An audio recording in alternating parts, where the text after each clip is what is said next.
le groupe musical chante pour les chœurs qu'ils ont apportés. Oui, nous marchons.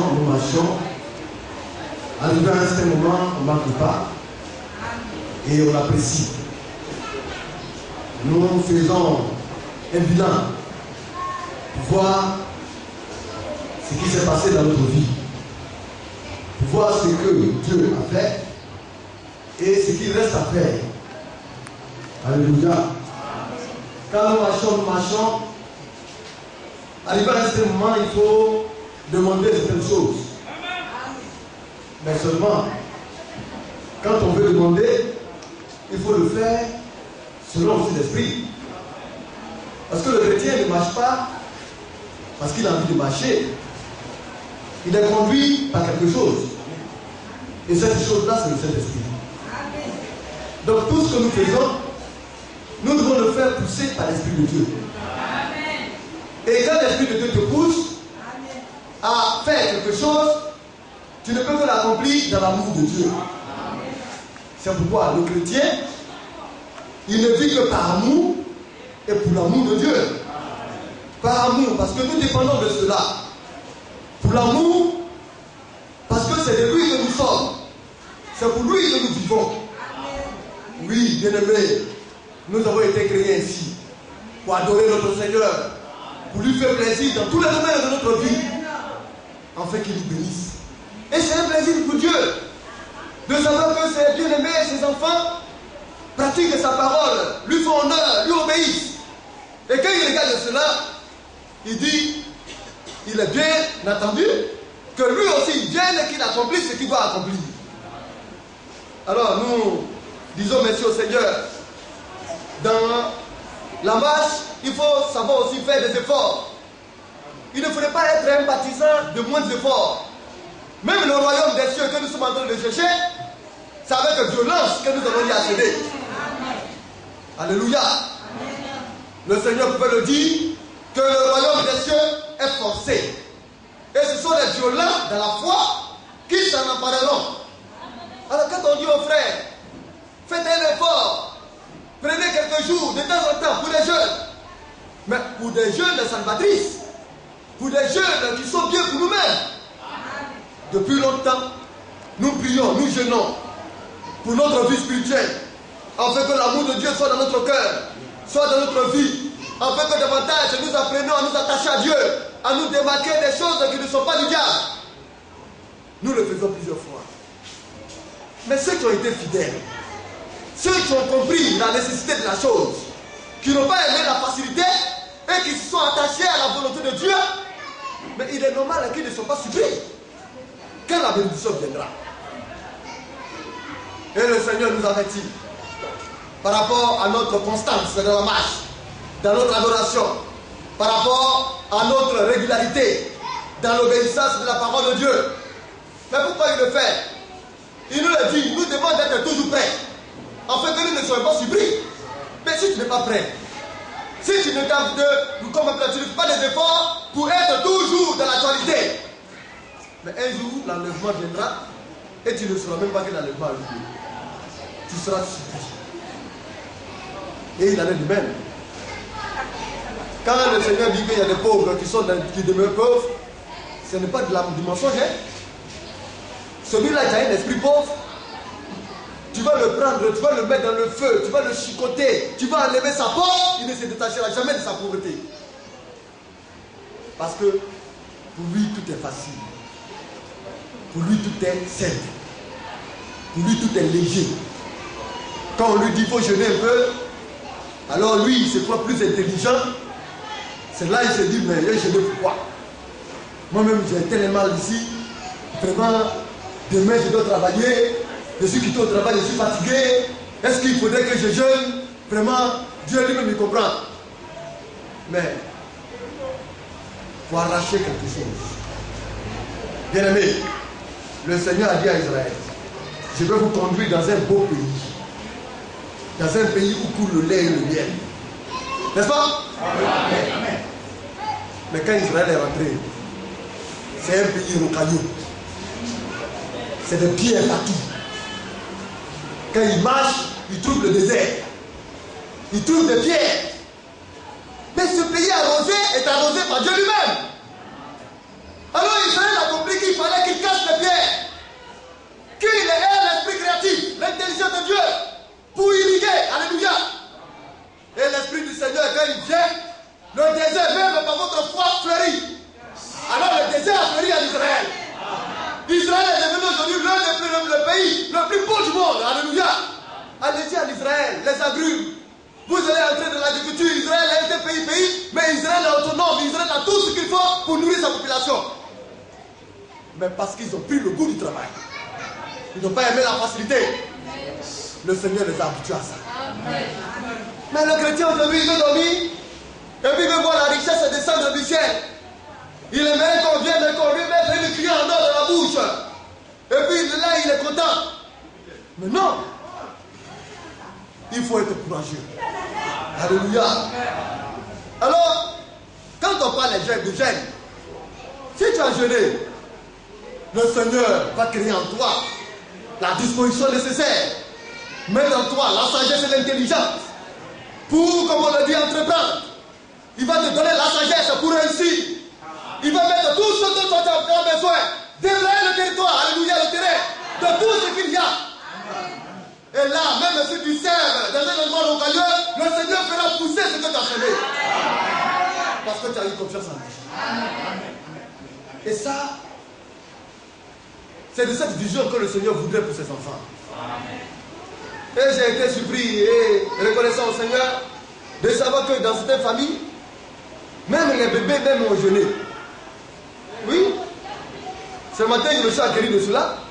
De tout petits, on fait un effort depuis le vendredi. Ils jeûnent du matin jusqu'à midi. C'est petit. Mais déjà, ils apprennent. Ils apprennent que la vie n'est pas facile. Que pour avoir un bien-être, il faut pouvoir donner quelque chose. Oui, c'est cela. Ne soyez pas des partisans des moins efforts.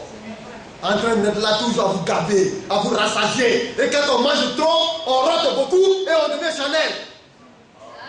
Dans la bouche, il n'y a rien de bon qui sort. Parce qu'on est Chanel.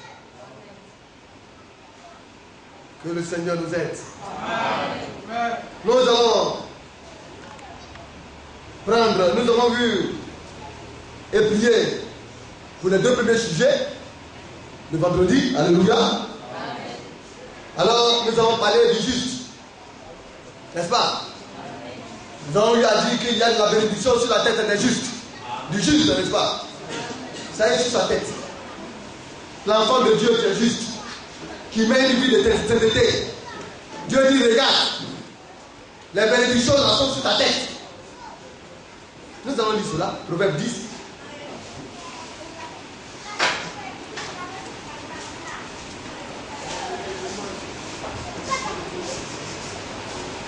Alléluia.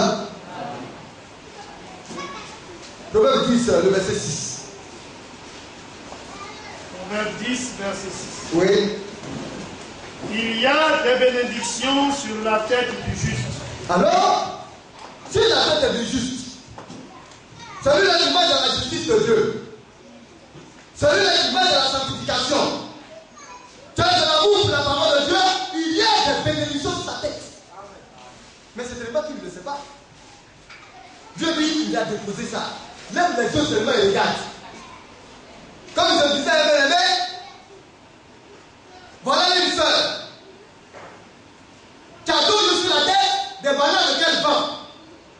Elle se promène. Et puis elle a faim. Elle ne sait même pas qu'elle a la banane sur sa tête pour manger et puis elle meurt de faim. Alléluia. Prenez un singe. Attachez-lui des bananes douces sur la tête. Il va sentir, il prendra sa main, il va faire comme ça. Il va enlever une tranche, alléluia, une banane, éplucher et manger. Parce qu'il sait qu'il y a quelque chose sur sa tête. Mais les enfants de Dieu ont les bénédictions de Dieu sur la tête. Mais ils ignorent que les bénédictions sont celles-là sur la tête. Seulement par la foi, ils doivent tendre la main. Or la main c'est quoi? Ce sont vos œuvres. Alléluia. Comment vous vivez? Comment vous vous comportez? La meilleure manière de faire, c'est agir selon Dieu et par la foi maintenant recueillir ce qu'il a mis sur vos têtes. C'est tout simple. Alléluia. Alors nous allons prendre le livre de Deutéronome. Deutéronome, le chapitre 23.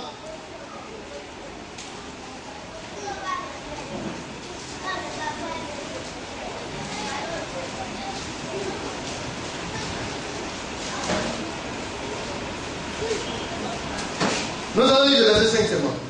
Deutéronome 23, verset 5. Oui.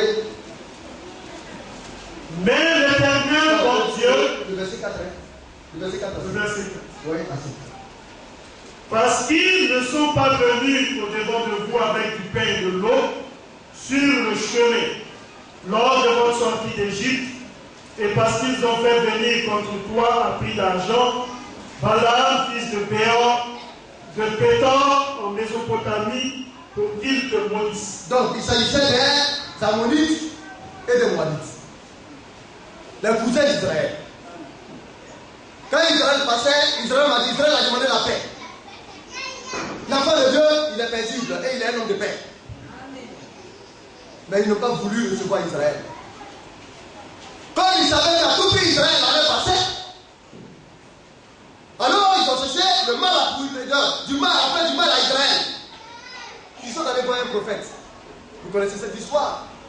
Le prophète Balaam. Un homme à qui Dieu parle. Parce que la parole de Dieu vient au prophète. Les révélations viennent à un prophète. Mais Balaam était un prophète, mais un faux. Ça vous dit, tu peux avoir un don. Un vrai don. Dieu ne peut pas regarder à ce que tu es. Mais il va toujours regarder à ce don-là pour accomplir ce qu'il doit accomplir. Et comme le don était en Balaam, le Seigneur a regardé. Et à chaque fois que Balaam demandait à Dieu de faire quelque chose, Dieu venait et Dieu le faisait. Mais Dieu, quand Dieu agit, Dieu tient compte aussi de sa parole. Amen. Et quand Dieu fait une promesse, il n'est pas un homme pour se détourner de la promesse. Et c'est ce que Balaam a ignoré. Alors les Moabites, vous ne pas des Ammonites, sont venus vers Balaam. Viens, je te prie, et maudis ce peuple. Alors, Balaam s'est retiré pour aller demander la portion de Dieu. Et quand il est arrivé pour demander la portion de Dieu pour maudire Israël, le Seigneur a dit à Balaam, ce peuple-là ne peut être maudit parce que je l'ai déjà béni. Amen. Quand tu es béni, on ne peut plus te maudire. Amen. Quand tu es chrétien, aucune malédiction ne peut t'arriver. Alors il y a un type de chrétien qui a peur des hiboux, qui a peur des féticheurs du village, ou bien des sorciers du village. Mais quel genre de chrétien est-ce? Oui, il y a des espèces de chrétiens aujourd'hui, hein? Oh, dans l'ancien temps, les premiers croyants, quand ils sont des chrétiens, vous ne verrez même pas dans la Bible où réellement il est mentionné qu'un chrétien a vu des sorciers et puis il a commencé réellement par crier au Seigneur à faire ceci. Ça n'existe pas. Parce que les sorciers sont petits. Ils n'ont pas affaire à eux.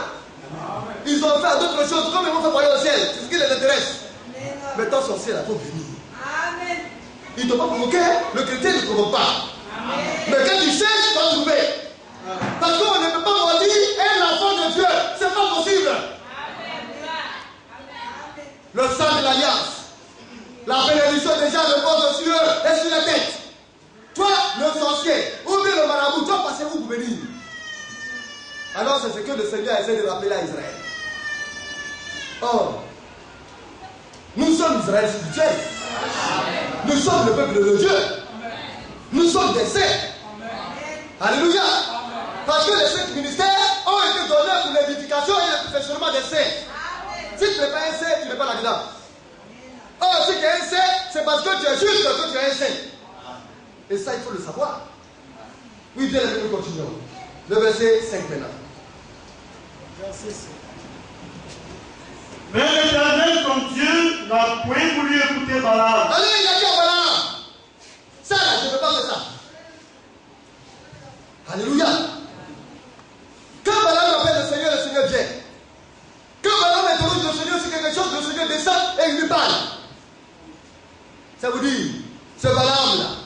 il a certainement maudit beaucoup d'hommes qui n'étaient pas dans la foi. Et quand il maudit, ça arrive. C'est parce que le Seigneur sait que le don est en lui. Quand le don agit, le don s'accomplit, c'est quand le Seigneur n'a pas voulu. Il y a des hommes qui ont le don. Dans le monde, ils sont les gens. Et ils utilisent ces dons à des essais maléfiques.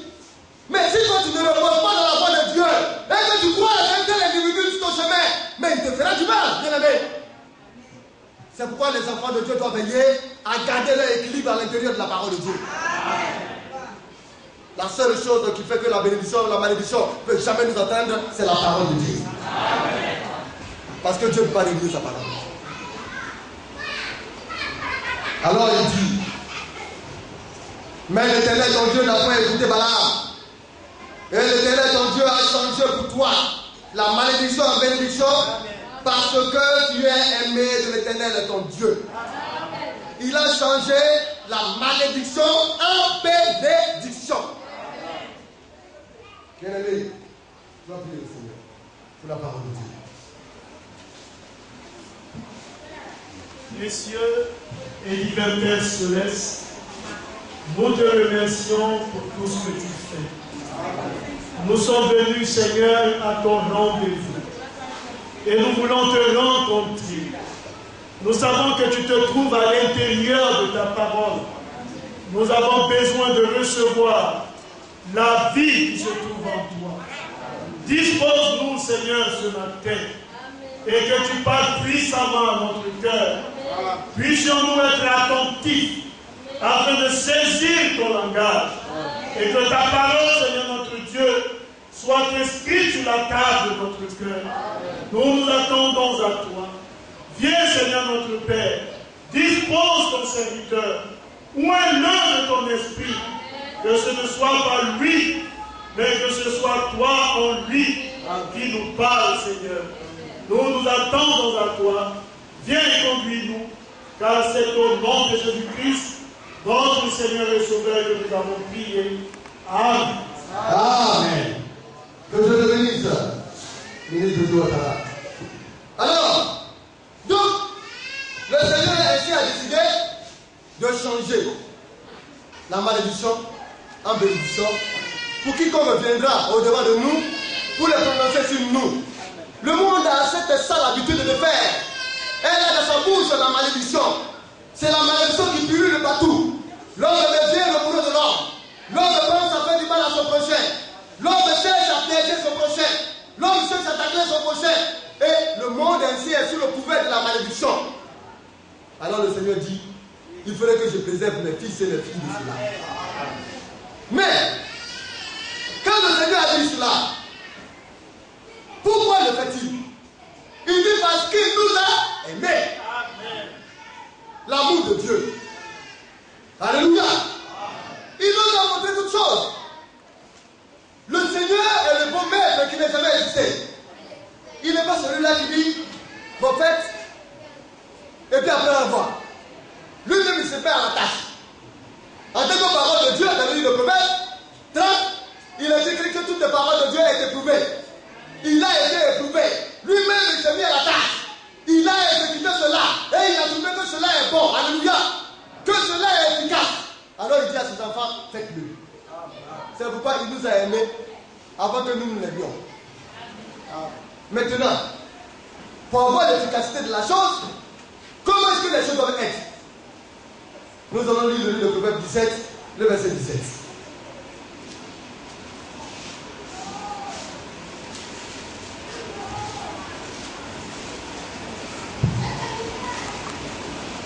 Proverbe 17. Le verset 17. L'ami aime en tout temps. L'ami aime en tout temps, oui. Et dans le malheur, il se montre infidèle. Alléluia. Mais ce n'est pas ce passage-là que je voulais qu'on dise. Alléluia. Nous allons revenir sur cela. Parce que ce passage est aussi important.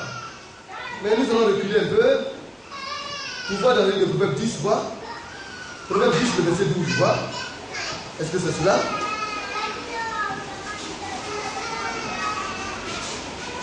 Non, ce n'est pas cela. Oh, que le Seigneur nous assiste. Alléluia. Vous voyez, le passage dit, que le Seigneur aime celui-là qu'il aime. Alléluia. Oui. Alléluia. Nous allons trouver cela.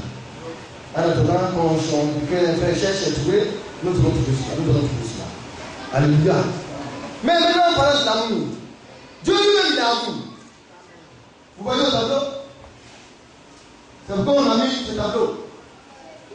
C'est le Seigneur qui est là. L'amour, c'est le sommet de la pyramide. Alléluia. C'est la pierre de fête. C'est qui est au-dessus de la pyramide. La pyramide, c'est l'église. Et quand on lit l'église de 1 Pierre, de 2 Pierre du moins, à partir du verset 3, nous voyons les différentes étapes. Et cela se couronne par l'amour. C'est le premier et le plus grand commandement. Alléluia. L'amour de l'Éternel notre Dieu. Tu aimeras l'Éternel ton Dieu de toute ta force, de toute ton âme, de toute ta pensée, de tout ton esprit. C'est le premier commandement. Et ensuite, avant que l'amour ne descende, avant que Jésus-Christ ait lui-même l'amour ne descende, nous devons réellement être là. Dans le second commandement, qui est l'amour fraternel, l'amour du prochain. Voici le deuxième commandement qui lui descend. Tu aimeras ton prochain comme toi-même. Alléluia. Nous allons prendre le livre de Pierre avec moi. Alléluia. Donc je vais lire Proverbe 17, que Dieu te bénisse. Que Dieu te bénisse, bien aimé. C'est ça. Le prochain. J'aime ceux qui m'aiment. J'aime ceux qui m'aiment. Alléluia. Or, le Seigneur dit que je changerai la malédiction en bénédiction parce que je t'aime. Et là, il dit il aime ceux qui l'aiment. L'amour de Dieu est pour ceux-là qui l'aiment. Parce qu'il ne t'a pas appelé pour venir dans son amour, pour vivre comme tu veux.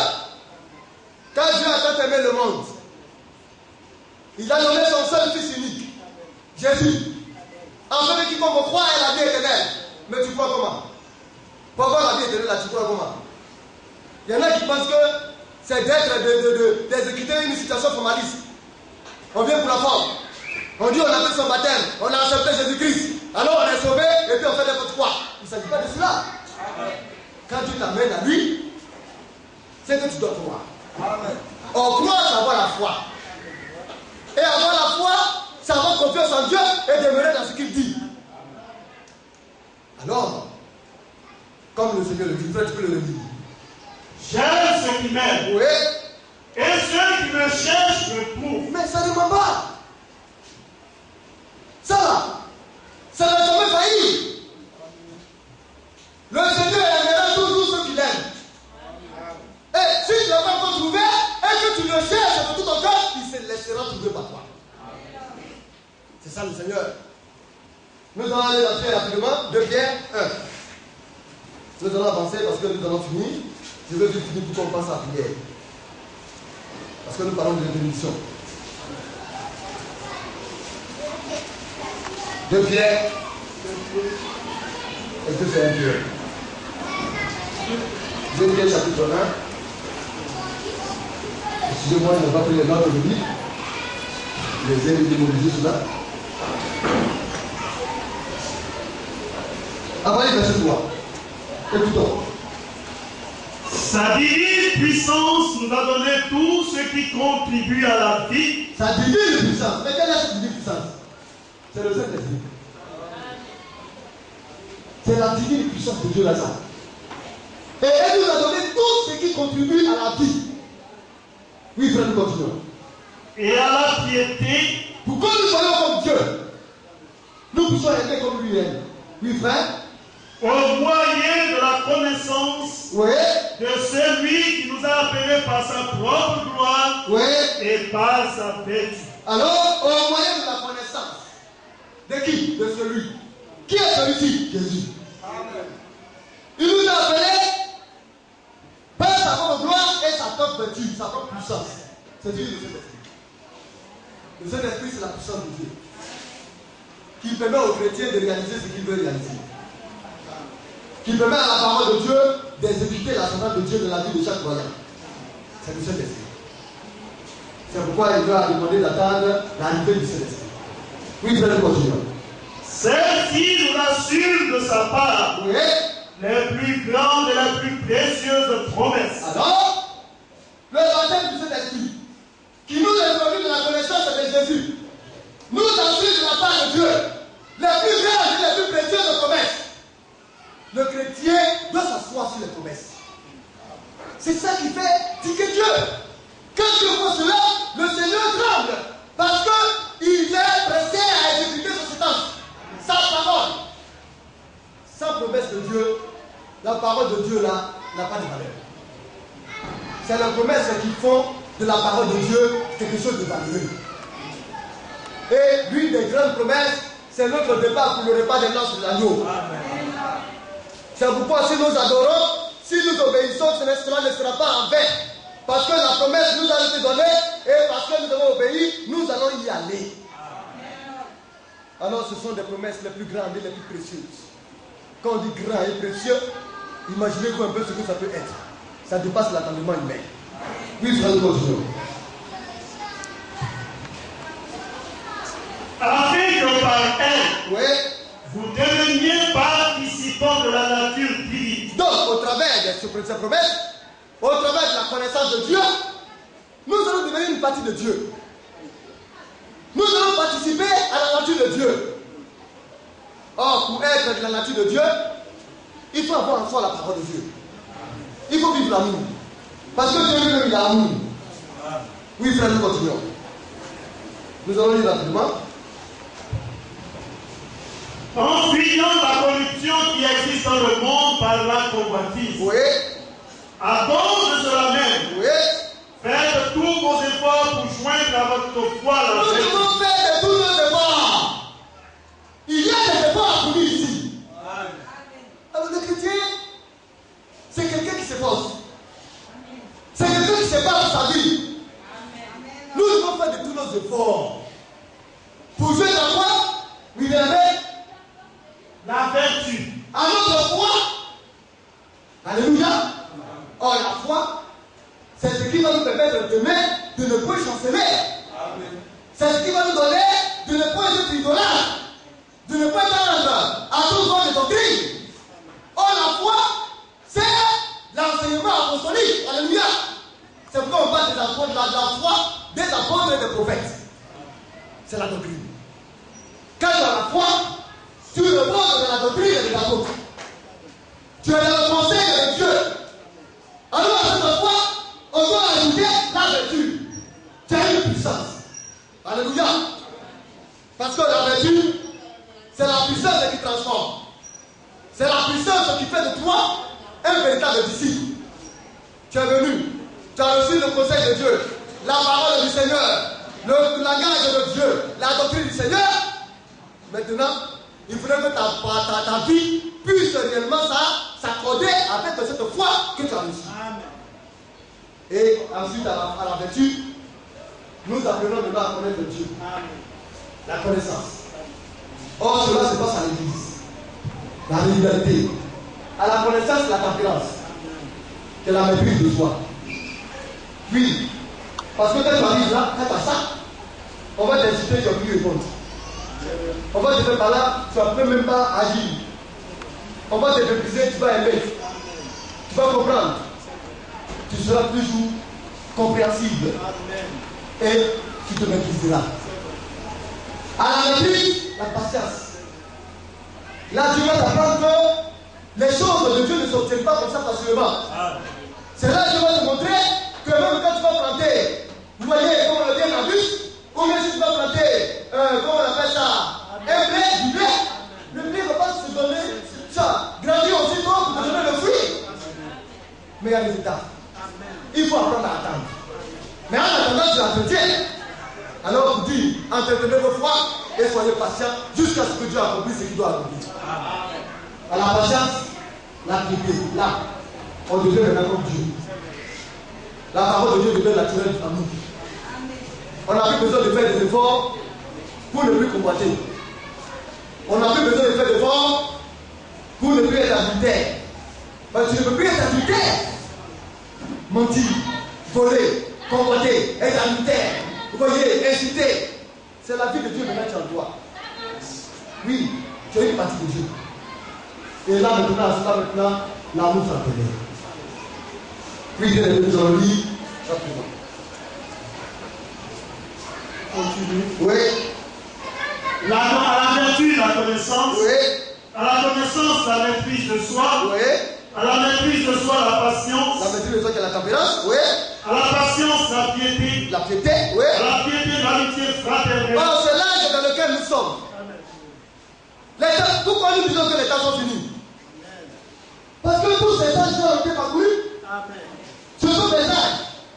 Au niveau de la foi, l'apôtre Paul a suivi pendant la période de Pierre, les apôtres choisis par Jésus-Christ lui-même.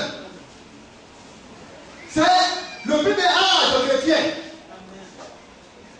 Et là, il a connu les pierres à qui la foi a été donnée, a été confiée, à qui la doctrine de Christ a été confiée. Et nous avons vu que l'apôtre Paul, tout ce qu'il a eu à faire, il a comparé cela à ce qu'il a fait. Et il a sommé l'Église de faire autant. Et là, des années, des siècles sont passés. Nous sommes passés au deuxième âge, puis au troisième, au quatrième, au cinquième, au sixième. Et à la fin, dans cet âge-là, il y a un messager qui est venu, qui nous a montré que c'est dans l'âge dans lequel nous sommes. Et cet âge-là, c'est l'âge de l'amour fraternel. Si tu n'as pas ça, parce qu'il y en a qui sont hypocrites, qui n'ont rien compris des essais de Dieu. Tu viens ici pourquoi? Tu viens chercher quoi? Mais quand tu viens, c'est pour te conformer à Dieu et à sa pensée. Dieu dit dans sa maison là, tu dois aimer ton frère. Tu dois t'en soucier. Mais il voulait que nous donnions un moment où on les frères doivent se soucier de leur bien le frère. Que le frère n'a pas à manger, on doit savoir que le frère n'a pas à manger. Que le frère a un problème de maison, on doit savoir que le frère a un problème de maison. Mais il y a des indigents partout. C'est là dans lequel nous sommes. Hein? Au premier âge, les apôtres ont essayé de faire une certaine chose, mais ça n'a pas marché. Ils étaient parvenus à un certain point où ils mettaient tout en commun. Parce qu'ils pensaient que le Seigneur était tout prêt. Mais le Seigneur a pris soin de ne pas leur révéler cela. Alors qu'il n'était qu'au début du commencement. Mais eux, ils ont cru que, parce que le Seigneur leur a fait savoir qu'il vient bientôt. Alors le bientôt qu'ils ont entendu, ils se sont dit que c'est un bientôt tout proche. Alors mais on fait quoi? On a quoi en vouloir au monde? Qu'est-ce qu'on va désirer du monde? Alors le conseil qu'ils apportaient, la parole de Dieu qu'ils apportaient, amener les frères réellement à vendre leurs biens et à mettre leurs biens en commun. Alléluia.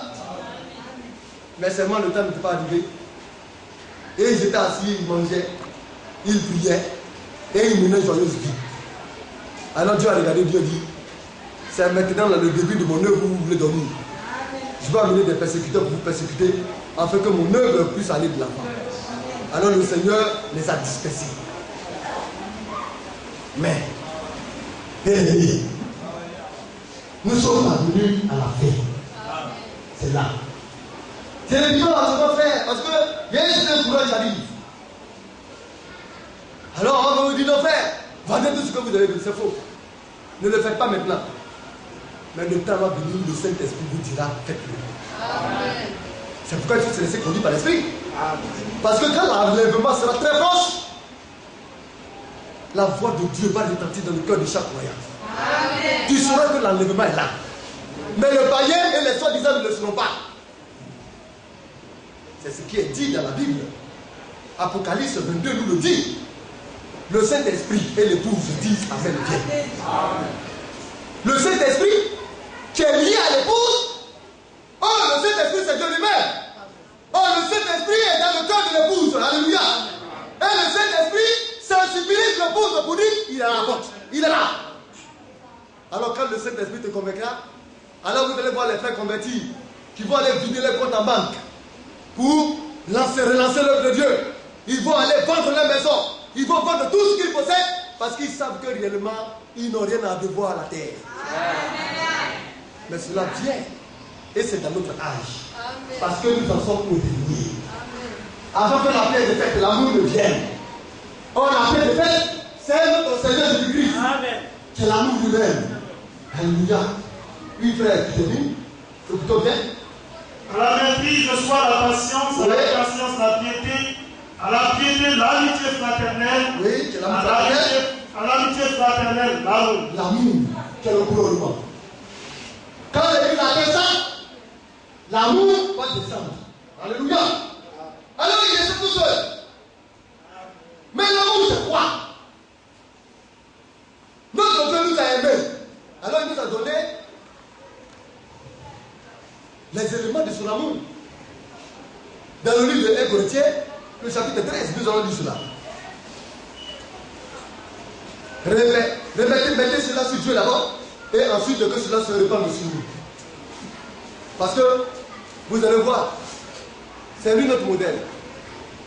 C'est lui que nous imitons. 1 Corinthiens 13.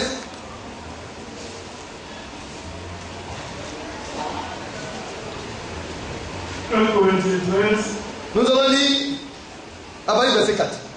Verset 4. Oui. L'amour est patient. Alors, notre Dieu, vous voyez, c'est lui, hein? Parce que je viens de donner tout cela. Il est patient. L'amour est patient. Dieu est patient. Un frère marche, il tombe. Il marche, il tombe. Il se débat. Il s'efforce. Dieu le sait. C'est comme un enfant qui apprend à marcher. Si tu es Dieu et que tu as été baptisé hier, tu deviens un enfant de le Seigneur. Amen. Tu es un Dieu démon. Le mauvais comportement qui est attaché à toi dans le monde que le diable a mis sur toi, va pas se détacher de toi aussitôt. Hein. Ça peut être que tu marcheras pour le père, le pape. Mais Dieu il est patient. Parce qu'il sait que à chaque jour qui passe, tu vas mourir en âge. Lui, il te dit, tu tombes, il te relève, jusqu'à ce que tu ne tombes plus. C'est pourquoi Dieu est patient. L'amour est patient. Et comme Dieu est patient, nous aussi nous devons être patients. N'est-ce pas? Mais nous allons lire encore un passage, et puis nous allons lire. Pour mieux comprendre. Le livre de Éphésiens, chapitre 5, verset 1. Écoutez-moi.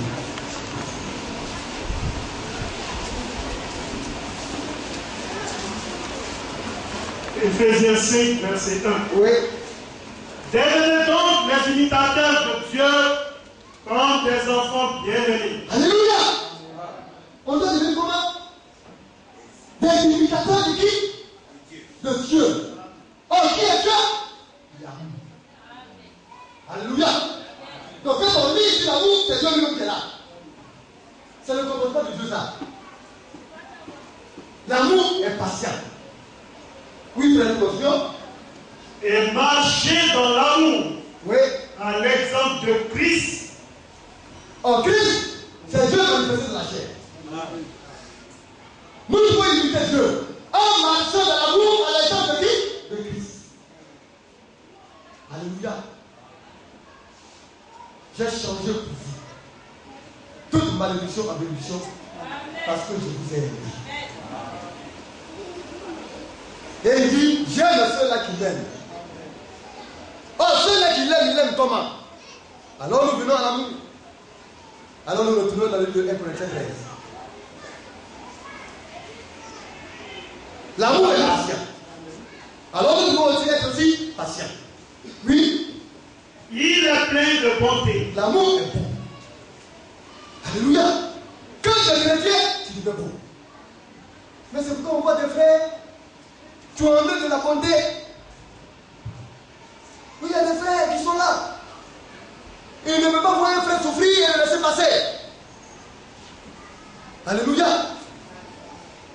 Quand tu atteins un degré, 17 degrés d'amour, tu comprends tout. On me contait ce bon témoignage, alléluia, du frère Ignace, qui soutenait un frère qui avait des difficultés spirituelles. Mais c'était difficile. Mais il était patient. Alléluia. Il ne faut pas condamner pour condamner. Dieu ne t'a pas créé pour condamner ton frère. Même si c'est pas de très mal. Mais Dieu t'a mis à côté de lui pour l'aider. Ton devoir c'est de le soutenir et puis Dieu va le guérir.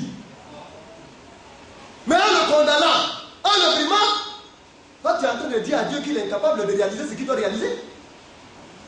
Mais or, son chemin doit passer par là pour que demain il devienne un homme mûr. Le lit de la vallée, avant de devenir la fleur la plus splendide qui n'ait jamais existé, elle passait par la boue. Mais il faut écouter le frère pour dire qu'il n'est pas fait très attention, mais il faudrait qu'il se batte pour en sortir. Sinon, s'il veut se négliger, il risque de rester couché et ça serait fini aussi pour lui. Mais il faut l'exhorter dans la patience. Il faut être bon. Alléluia. Oui, bien, nous continuons. L'amour n'est point envieux. Alors, les envies. Alors, parce qu'un frère a monté ce bâton, et comme moi je marche ce bâton, je commence à le prendre d'une certaine manière. Je lui fais trop le malheur. Il pense que c'est à cause de ce bâton. Faut pas en dire. Si lui il a 1 million, mais ce bâton là c'est petit pour lui. Toi ta main n'arrive pas là-bas, et puis tes regards sont portés là-bas. Tu es un envieux. Le chrétien doit être humble et apprendre à rester dans les conditions dans lesquelles Dieu l'a mis et travailler pour en sortir sans être envieux. C'est pourquoi Jésus il est venu tout simple. On lui a présenté le monde pour qu'il nous lâche. Toutes les richesses du monde, il n'a point été envieux. L'amour n'est point envieux. Oui, frère.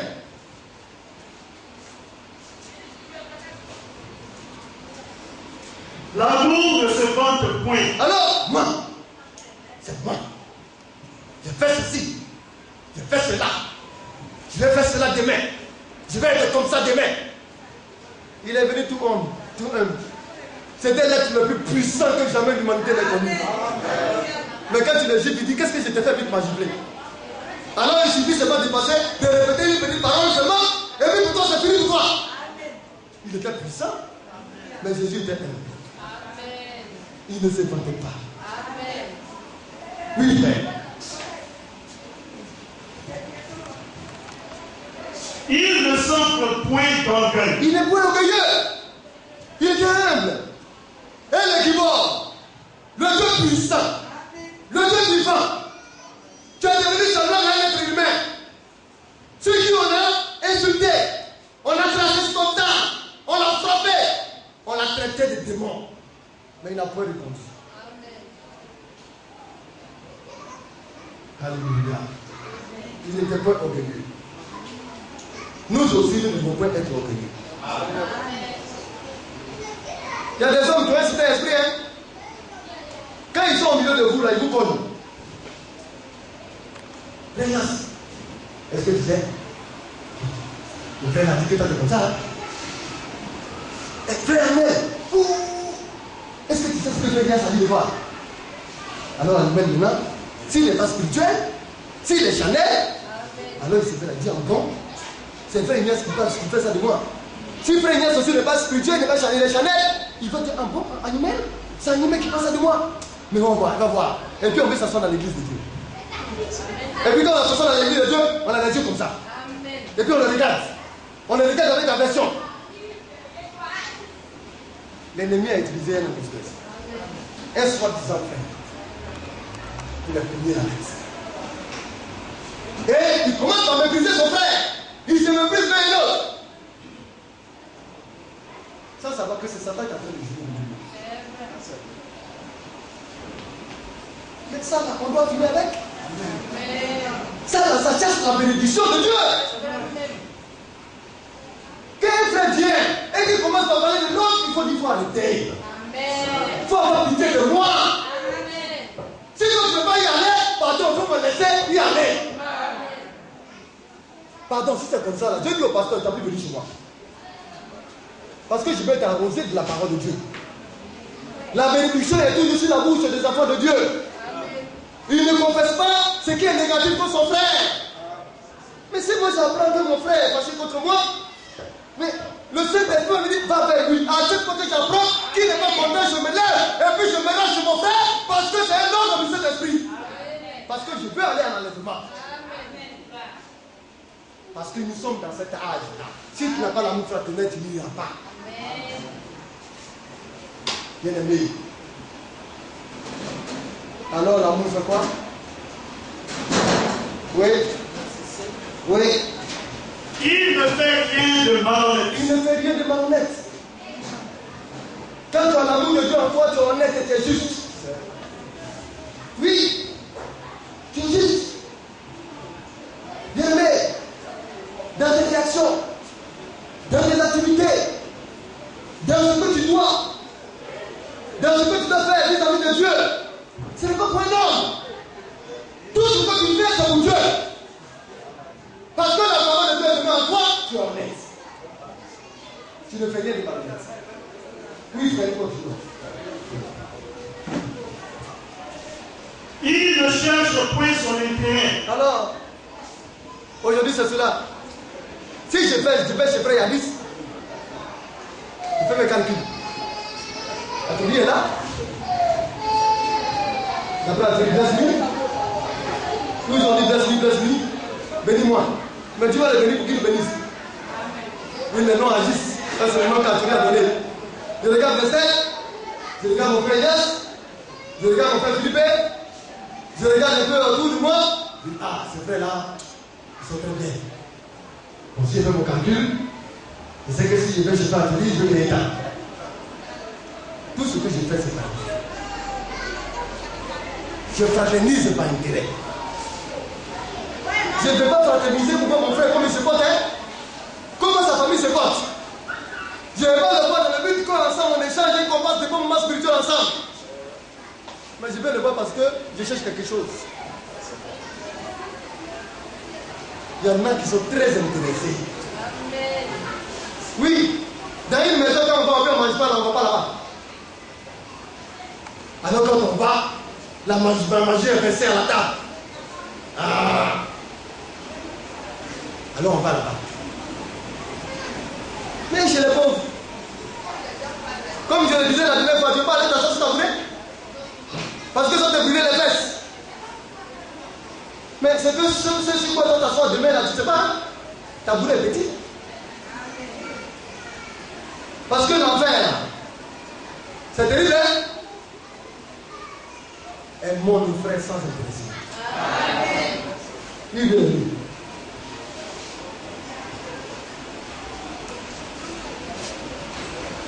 Il ne s'irrite point. Oui. Et quand on dit l'amour ne s'irrite point, le Seigneur a donné son conseil en disant même si tu te fâches, il ne faut pas le soleil va se coucher sur ta plaie. Oui. Et ça, c'est encore une nouvelle donne. Parce que c'est à l'intérieur de l'église maintenant qu'on commence à former des petits sorciers. Le frère et sa femme, ils sont fâchés. Il est fâché, madame est fâchée. Et puis il doit au lit, de deux tournées. Un jour, 2 jours. Ils sont les propres marabouts, leur boulot. Ils sont les propres sorciers. Or, si ce sont les enfants de Dieu, avant que le soleil ne se couche, ils vont s'asseoir. Chérie, il faudrait comprendre. Oui, moi aussi, chérie, je viens maintenant comprendre. On va trouver des solutions. Amen. Pour que demain, là, soit un nouveau jour. Amen. C'est pourquoi Dieu dit que le soleil ne se couche pas sur votre colère. S'il y a quelque chose à régler, réglez-les. Avant que le soleil ne se couche, ne tombe pas dessus. Si tu n'es pas un enfant de Dieu, tu vas tomber dessus. Ça, on n'a pas dit quoi que ce soit. C'est simple, c'est pas ça. Si tu n'es pas un enfant de Dieu, toi tu es fâché, tu vas tomber dessus. Si tu es un enfant de Dieu, le Saint-Esprit te dit ça, je ne veux pas. Amen. Dieu a tout donné pour réglementer les foyers afin que le bonheur y soit. Amen. Dieu a tout donné pour réglementer l'église afin que l'amour véritable et fraternel y soit. Un frère est fâché contre son frère parce qu'il y a eu des échanges de malades, de mots. Il s'est fâché, il est fâché, il ne va pas là-bas pendant 2 mois, 3 mois. C'est bon, moi j'ai parti là-bas. Et puis il va me montrer, il va me dire quoi? Est-ce qu'il est important? Je peux même pas compris là-bas. Je vais lui montrer qui il est. Tu n'as rien compris. Ça, c'est le monde qui fait ça. Amen. La rivalité, là, c'est dans le monde. Amen. Le chrétien, là, il n'est pas rival de quelqu'un. Amen. Alléluia. Amen. Mais il fait ce que Dieu dit. Amen. Oui, frère.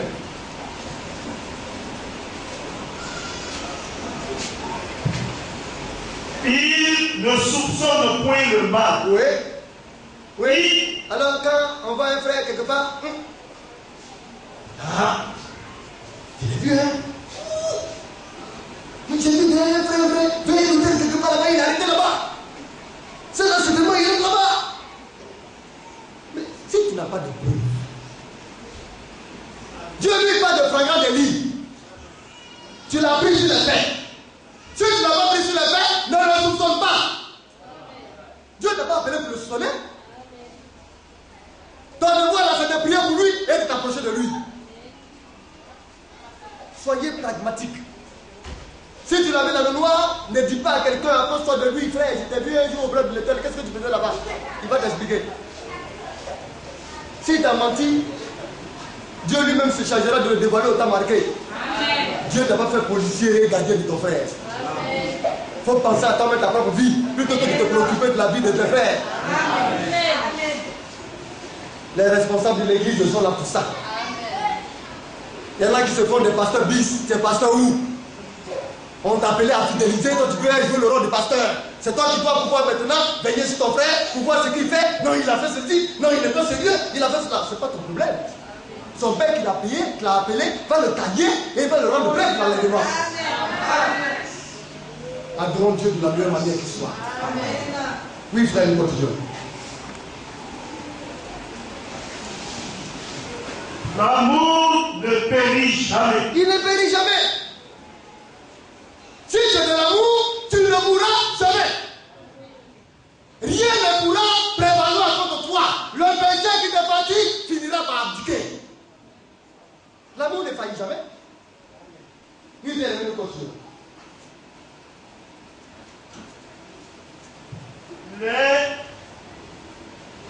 Les prophéties seront abolies. Oui. Les langues cesseront. Oh frère, nous allons nous entrer là. Il a voulu faire sortir les caractéristiques de Dieu. Oui. Ce sont les plus sous-produits de l'amour. Quand tu as l'amour là, c'est ça. Les attributs de Dieu en amour, c'est ça. Et chacun doit veiller afin que ces choses soient. C'est comme ça. Alors, nous allons lire le livre de Deutéronome, nous allons avancer, en parlant toujours de la bénédiction.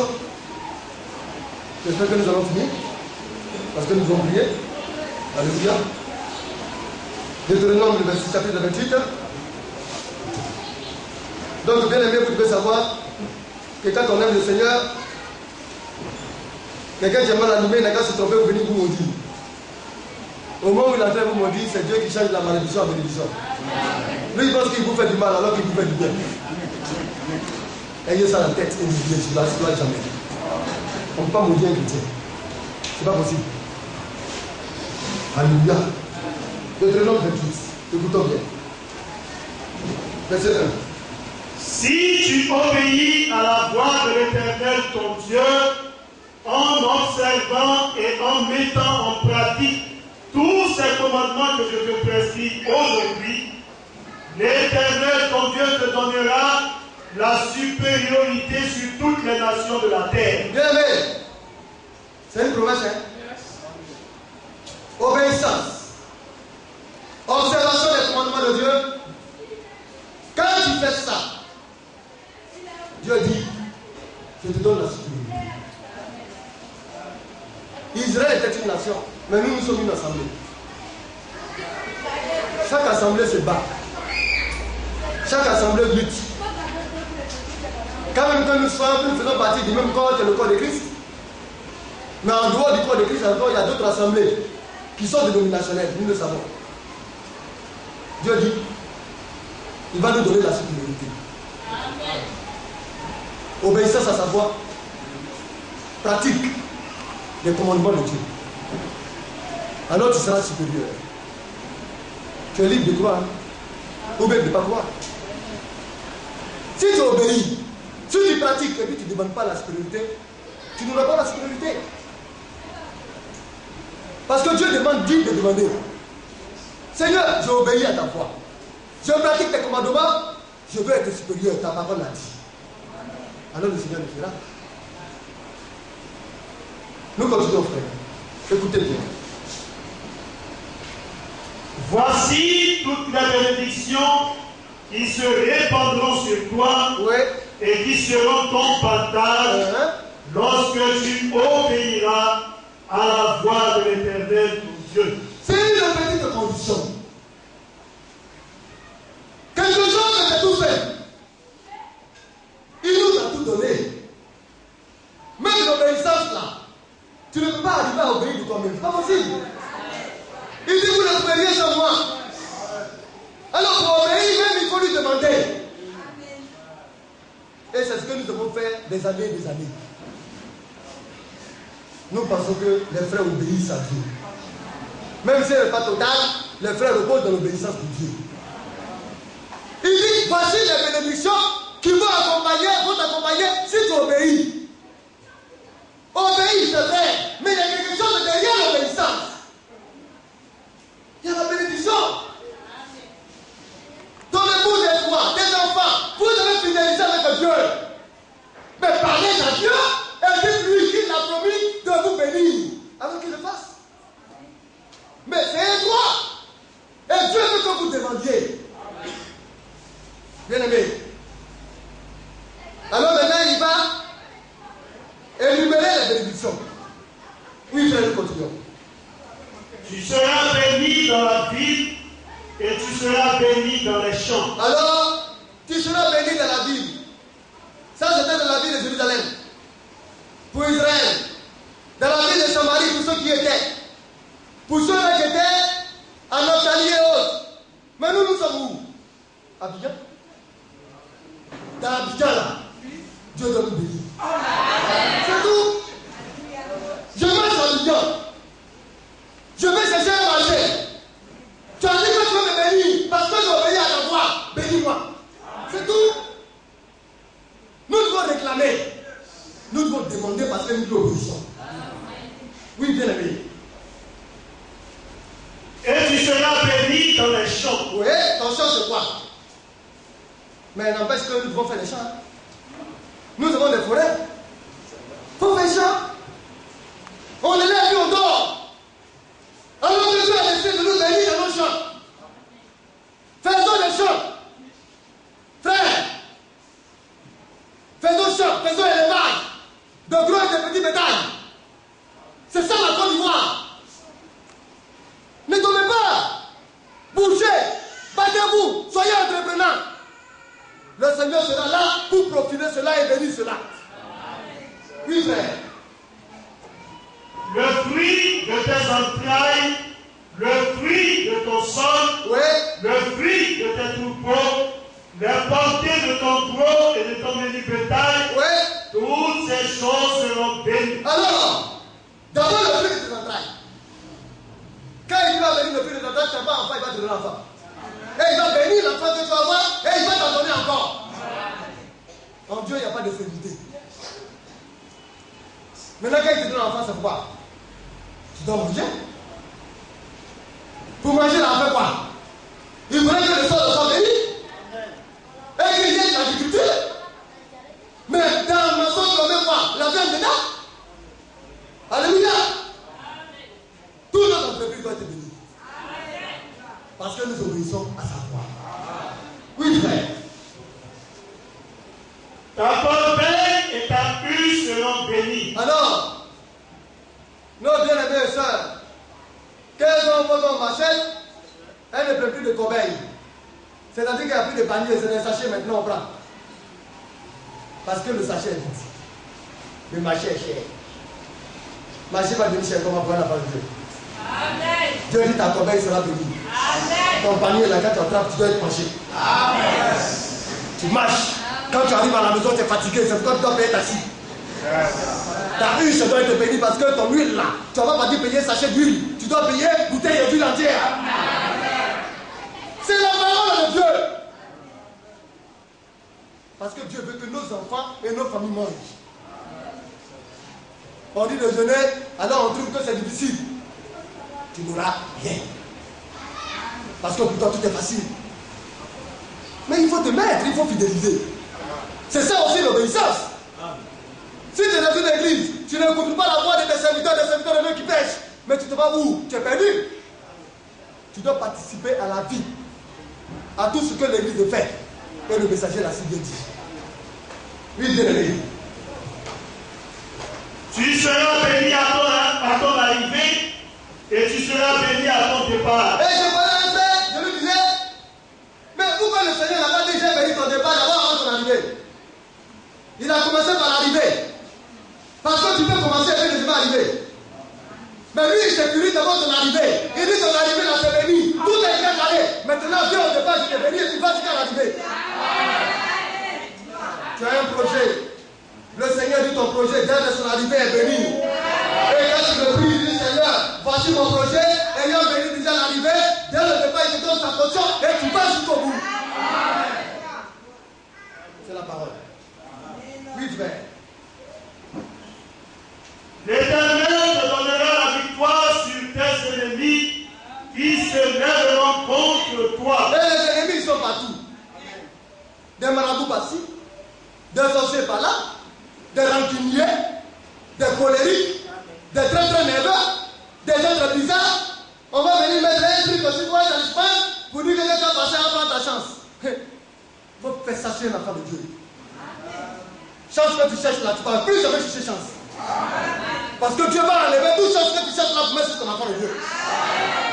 C'est la parole. Nous sommes les héritiers de Dieu. Nous sommes un peuple béni. Nous sommes un peuple saint. Oui, frère, nous continuons. Ils sortiront contre toi par un seul chemin. Oui. Et ils s'enfuiront devant toi par 7 chemins. Alléluia. Oui. L'Éternel ordonnera la bénédiction d'être avec toi dans tes greniers. C'est un ordre. Il va ordonner. Bénédiction. Va chez mon fils. Va chez ma fille. Va dans tel foyer, je te le donne. Par qui on va demander? Je te le donne. Vas-y. Il ordonnera la bénédiction. Alléluia. Dès ton grenier sera rempli. À chacun sera versé. Vous voyez, comme on le dit, madame sera versée. Comme on le dit encore, le riz sera versé. Ton grenier sera rempli. Lui, il sera versé. Amen. Alléluia. Amen. Oh, bien-aimé. Il va remplir ton grenier. Il va bénir ton grenier. Oui, frère, continuons. Et dans toutes tes entreprises, Oui. il te bénira dans le pays que l'Éternel ton Dieu te donne. Donc, Dieu a donné Israël pour les Israélites. Maintenant, tu es où? En Côte d'Ivoire? C'est ce que Dieu nous a donné. C'est le pays qui t'a donné. Même si tu es étranger, tu es ici, tu es en Côte d'Ivoire, c'est le pays que Dieu t'a donné. Il dit, il va te bénir dans ce pays-là. La Côte d'Ivoire est des richesses. La Côte d'Ivoire, la terre est riche. La Côte d'Ivoire du pétrole, du diamant, la Côte d'Ivoire a tout. Mais Dieu dit que ça, c'est pour ses enfants. Pour que ses enfants prospèrent, les biens de la Côte d'Ivoire, le Seigneur va nous donner. Nos frères vont travailler. Ils vont travailler dans des entreprises, être bien payés. Les ressources appartiendront aussi aux frères. Oui, frère. L'Éternel ordonnera la bénédiction d'être avec toi dans tes greniers. Oui. Et toutes tes entreprises qui te bénira dans le pays que l'Éternel ton Dieu te donne. Oui. Tu seras pour l'Éternel un peuple saint. Un peuple saint. C'est pas ce que nous sommes. Un peuple qui est agréable. Mis à part pour lui. Oui, frère. Comme il te l'a juré, Oui. lorsque tu observeras les commandements de l'Éternel ton Dieu, Oui. et que tu marcheras dans ses voies. Oui, on continue. Pour les peupleront que tu as appelés du nom de l'Éternel, Oui. et ils te craindront. Alléluia. Nous portons son nom. C'est pas le sont des chrétiens. Oui, nous continuons. L'Éternel te comblera de biens, Oui. en multipliant le fruit de tes entrailles, Oui. le fruit de tes troupeaux, le fruit de ton sol, Oui. dans le pays que l'Éternel a juré à tes pères de te donner. Alléluia. Oui, on continue. L'Éternel t'ouvrira son bon Il trésor, va ouvrir son bon trésor. Oui. le ciel pour envoyer à ton pays la pluie en son temps. Alléluia. Le Seigneur peut infuser l'esprit de l'identité. Sinon, on va continuer. La pluie, c'est une bénédiction. C'est le serment du Saint-Esprit. Alléluia. Oh, bien-aimé. Mais nous en parlerons encore plus tard. Pour que ce soit une continuité. Le Seigneur veut nous bénir, il va nous bénir. À partir d'aujourd'hui, le Seigneur va nous bénir. C'est sa parole. Oh, bien-aimé. Oui, frère, tu vas dire pour terminer et puis nous allons bénir. L'Éternel t'ouvrira son grand trésor, le ciel pour envoyer à ton pays la pluie en son temps, et pour bénir tout le travail de tes mains. Tu prêteras à beaucoup de nations. On va prêter à beaucoup de nations. Comme nous sommes en assemblée, on va en prêter à beaucoup d'assemblées, à beaucoup d'hommes, sans en produire.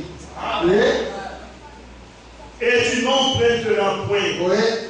L'Éternel fera de toi la tête et non la queue. Alléluia. Oui, continue un peu. Tu seras toujours en haut. Oui.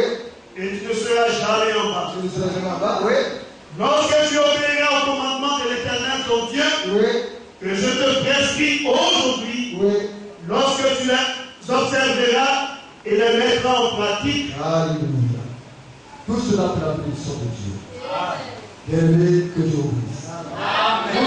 Nous allons prier le Seigneur.